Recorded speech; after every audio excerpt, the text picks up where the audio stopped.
कितने लोग जानते हैं दिसोम का मतलब? कितने डिसीज लोग जानते हैं? हैं?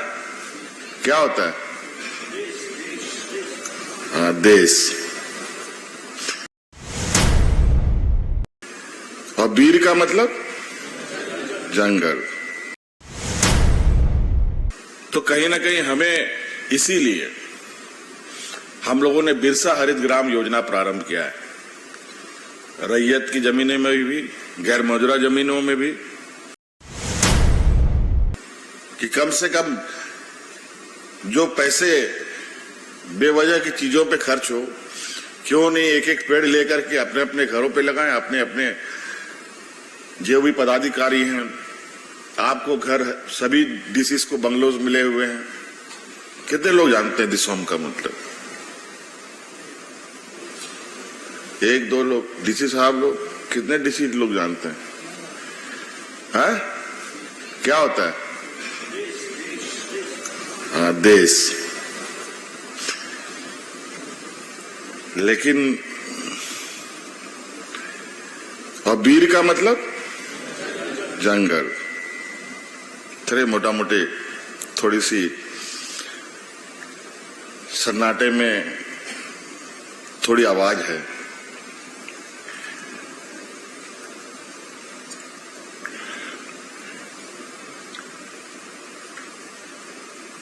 मैंने कई बार अपने पदाधिकारियों को कहा है कि ये राज्य थोड़ा सा और सब राज्यों से अलग इसकी संस्कृति है, शिष्टाचार है, सभ्यता है। यहाँ के लोग के बारे में वेलफेयर सेक्रेटरी साहब ने आपको बताया ही। यहाँ के लोग किस तरीके से हैं, किस तरीके से रहते हैं। और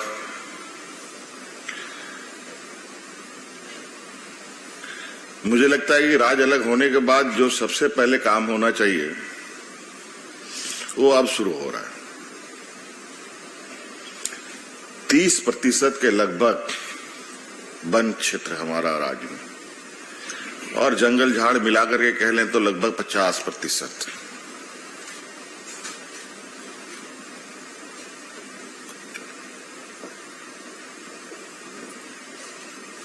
खेती बाड़ी योग उतना नहीं है जितना जनसंख्या के रूप में अगर हम देखें, लेकिन हमारे 80% लोग इन्हीं चीजों पर निर्भर है। कैसे निर्भर है?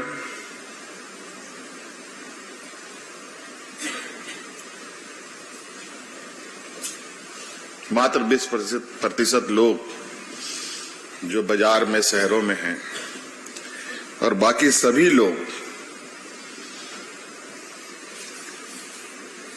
खेती बाड़ी पर हैं, लेकिन जमीन तो है नहीं।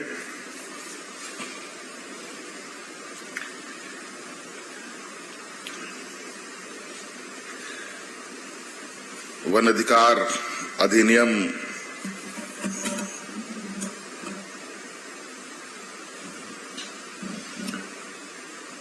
बने हुए कितने वर्षों हो गए, लेकिन मुख्य सचिव जी ने भी उस विषय को लेकर बहुत संक्षिप्त में, बहुत क्रिस्पी बातें आपके समक्ष रख दी है। मुझे नहीं लगता है उन सब बातों को दोहराने की आवश्यकता है। मुझे लगता है कहीं ना कहीं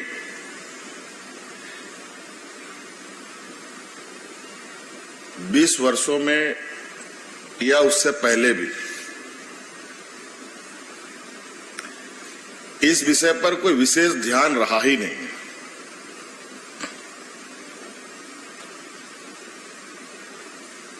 ये लगता है सरकारी कार्य की व्यवस्था में ये कूड़े के ढेर पे रखा हुआ ये एक्ट था,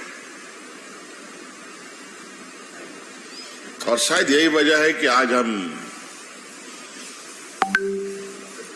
बहुत हुज्जतों के बाद वन अधिकार को एक मुहिम का शक्ल देकर हमें उतरना पड़ रहा है।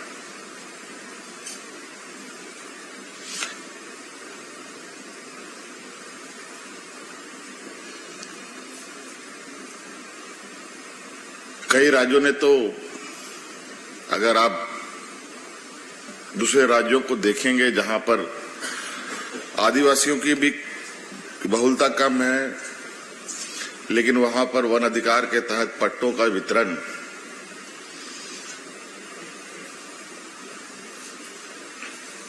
इस तरीके से हुए हैं कि आज मंच पर या सभा में बोलने में भी थोड़ा अच्छा नहीं लगता है कि वो भी और वहां के भी ब्यूरोक्रेट्स, यहां भी हमारे ब्यूरोक्रेट्स, वहां भी आईएएस, आईपीएस, आईएफएस के लोग हैं, यहां भी हैं भरे पड़े। लेकिन ये काम करने में ये अंतर क्यों आता है? ऐसा नहीं है कि आप नहीं कर सकते, बहुत सारे ऐसे काम हम कर रहे हैं आज के दिन में जो काफी सफलतापूर्वक आप सब मिलकर कर रहे हैं। और मुझे नहीं लगता है कि आप लोगों ने कोई चीज ठान ली और वो चीज ना हो। मुझे लगता है इसको बहुत, इसकी गंभीरता को हम लोगों ने नहीं ध्यान दिया। आज नतीजा ये हो रहा है कि आज इसके ऊपर, और उसमें भी अभी जो हम लोगों ने एक फेडरेशन कृषि और वन उपज पर जो बनाया है, सिद्धू कानू कृषि एवं वन उत्पाद महासंघ, हमारी सरकार की चाल ढाल भी कुछ इस तरीके से इस विषय को लेके, आज इस महासंघ को भी बनाने में हमें 1 साल लग गया।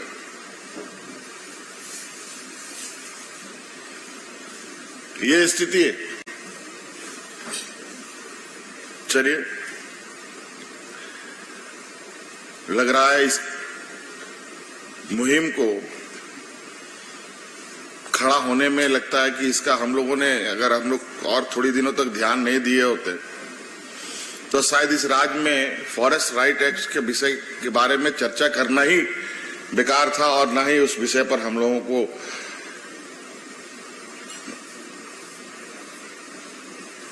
कभी चर्चा करने की आवश्यकता पड़ती।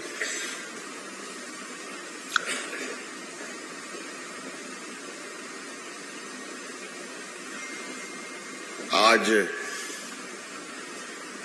मैं बहुत ज्यादा नहीं कहना चाहूंगा और बहुत खरी खोटी भी सुना सकता हूं आज, क्योंकि जिस काम की जरूरत हमें पहले होनी चाहिए थी, करनी चाहिए थी, वो नहीं हो पाई। लेकिन इसी आशा विश्वास के साथ कि हमारे पदाधिकारी, मैंने पहले भी कहा कि आप में सक्षम है, आप कर सकते हैं और करते भी हैं, और ये हमारा विशेष फोकस इस योजना पर है। और आपको पता होना चाहिए और आपको आकलन भी करना चाहिए कि इस राज्य का भौगोलिक और इस राज्य के अंदर चल रहे विकास की गतिविधियां कितने एक दूसरे से परस्पर एक टकराव की स्थिति में आने वाला समय पैदा करेगा। आप सबको पता है कि इस राज्य में सबसे अधिक खनिज संपदाएं निकाली जाती हैं।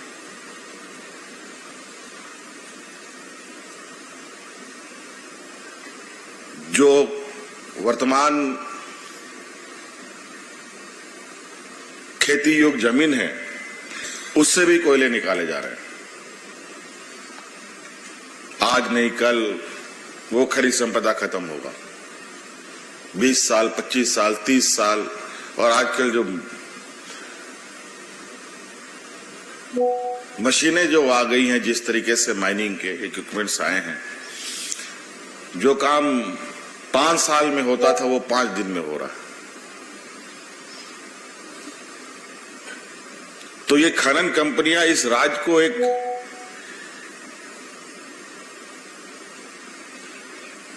ऐसा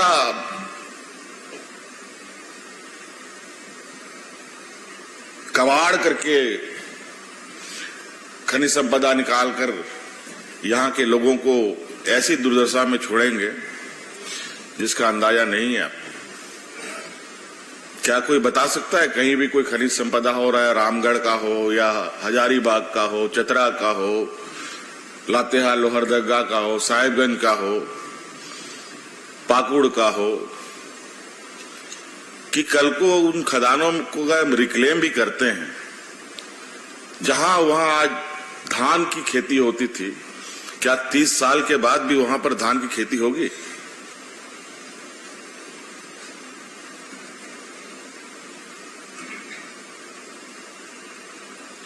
तीस साल के बाद धान की खेती की तो बात छोड़िए, जो किसान आज विस्थापित हो रहा है वो किसान बचेगा कि नहीं बचेगा? 30 साल के बाद वो खेती करने लायक कोई रहेगा कि नहीं रहेगा? क्या उसका अगला जो आने वाला समय में हम उस जगह का उपयोग करेंगे? तो कहीं ना कहीं हमें इसीलिए हम लोगों ने बिरसा हरित ग्राम योजना प्रारंभ किया है। रैयत की जमीनें में भी, गैर मौजूदा जमीनों में भी, और अच्छा खासा सफलता भी मिल रहा है।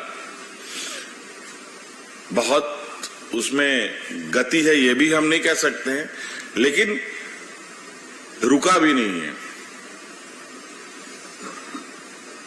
एक अल्टरनेटिव क्रॉप की ओर, फलदार पेड़ लगाकर।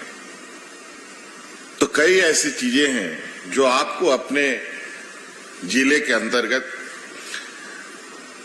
हो रहे जो भी एक्टिविटीज है उसके अनुरूप वहां के लोगों को डाइवर्ट करना, वहां के लोगों को आच्छादित करना, उनको उस लायक बनाना, ये सभी डीसीज का काम है, सभी उपायुक्तों का ये जिम्मेवारी बनता है। आप जिले के मुख्यमंत्री हैं, छोटे मोटे आदमी नहीं है, इसीलिए बिल्कुल इसका समय समय पर इसका रिव्यू भी बहुत तेजी से होगा और बहुत गहन रिव्यू की जाएंगी। इसलिए इस विषय को एकदम विशेष रूप से आपको ध्यान देते हुए काम करना है। आज लोग पर्यावरण की पर चर्चा कर रहे हैं। दिल्ली की हालत के बारे में सुन ही लिया आप लोगों ने, सारे स्कूल कॉलेज बंद हो गए ना। और आज जो समूह है यहाँ पर, जो समाज है, ये समाज का कोई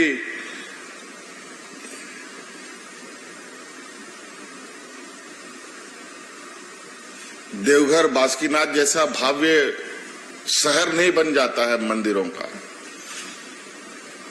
बनारस और अयोध्या जैसा राम मंदिर नहीं कहीं पर भी कोई कंस्ट्रक्शन होता है तो पेड़ नहीं तो झाड़ को तो जरूर कबाड़ करके वहां पर कंस्ट्रक्शन खड़ा होता है। लेकिन आदिवासी समाज कभी भी पेड़ों को नुकसान नहीं पहुंचाता, क्योंकि उसको पता है यही पेड़ हमारी जीवन है। और आज उसी को लेकर हम लोगों ने बुके की परंपरा इसीलिए खत्म किया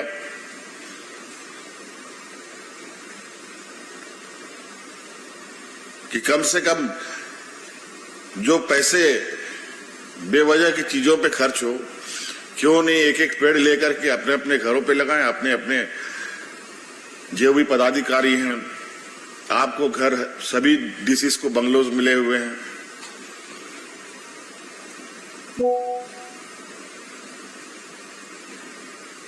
खूबसूरत दिखने वाला